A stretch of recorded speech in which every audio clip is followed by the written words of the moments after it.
Is Ukraine advancing along even more axes of Zaporizhzhia? And what does it mean for the state of Russian forces? I'm Paul, U.S. Army combat veteran. It's August 2nd, 2023. This is your daily Ukraine update. Let's get into it.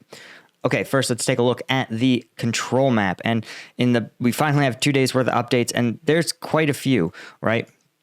First, there's moving from west to east, right outside Staromayorsk. You can see in the last 2 days, they've sort of refined this map marking.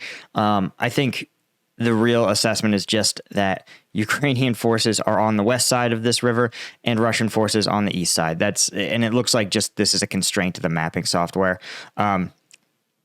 But beyond that, right, what I found even more interesting is that Vulhedar, this town that's been Russian forces have been attempting to take for a long, long time, we're starting to see actually Russian forces get pushed out, getting pushed back away from the town towards Mykilsky, right? And you can see this is actually a pretty significant pushback. Probably totaling, let's see if we can get from the furthest point to the furthest point, you're looking at around 2 kilometers of liberated territory. So a pretty significant gain all told. But again, in a very unusual direction, right? Vulhedar has not been an area particularly where we've seen a lot of activity, certainly since the Russian efforts to take it. What's also interesting is that if you go back 2 days, you can see that they've changed the layout of Avdiivka. You could see here Ukrainian forces pushing Russians back near Novelsky, but Russian forces in turn advancing near this Kamyanka, as well as, let's see if we can get this here, as well as near Optine. So you're seeing, again, some shifts here, but we know that this has been an area where Russian forces have been really concentrating their efforts and have been trying to do so for months and have made very little notable progress. So I don't put these sort of changes to be indicative of any sort of larger events. And you could see here for the lines outside Bakhmut largely stabilized, and things have largely stabilized along the Satove line. When we look over at the combat map, you can see that while Russian forces again continuing to put in offensive work near Avdiivka and south near Donetsk, as well as counterattacking near Oruzane, we also have reports from the, as of 9 hours ago, the Ukrainian Armed Forces General Staff reporting that Russian troops have actually withdrawn from positions south to Avdiivka at the Bakhmut direction. So, Andriivka, excuse me. Which I find sort of interesting, right? Again, indicative that Russian forces, as we've known for a while, appear to be occupying and trying to hold this railway with its windbreaks, sort of turn it into a de facto trench line.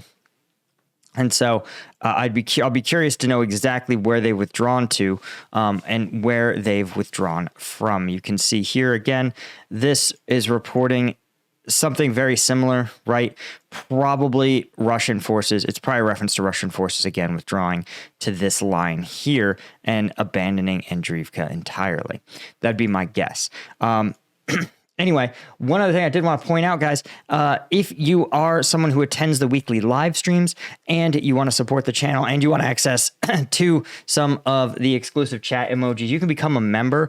It's literally like the join button right down there. Of course, be sure to hit subscribe and like. It's a great way to support the channel. Those don't cost you anything. Membership tiers, I think, start at like $2 a month, but it's a good way to support the channel and get access to some of the fun emojis in chat. Anyway, what I thought was interesting here is Warmapper depicting a total territorial control of Ukraine, right? So this represents a percentage of Ukraine occupied by Russia.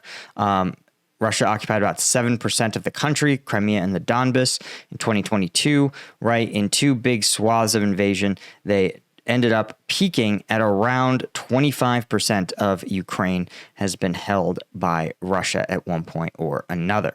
That of course, was reversed. We have here the Battle of Kiev, then a series of small marginal Russian gains over several months.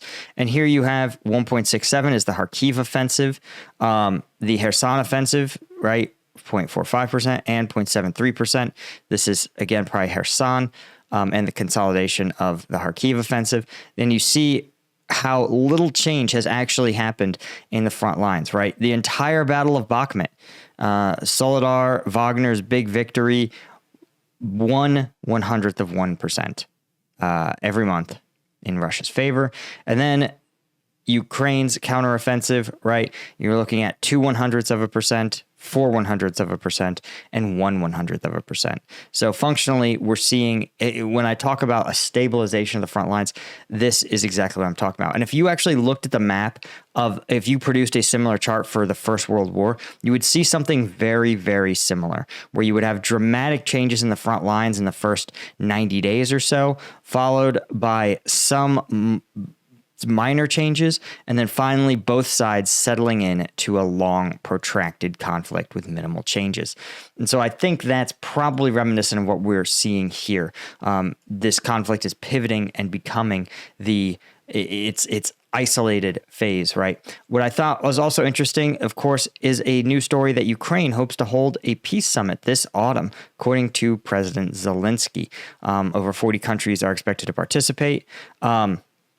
And like we talked about earlier, these talks in Saudi Arabia are seen as the meeting before the meeting, so to speak, hoping to garner settlement for support to end the war with Russia, which is interesting.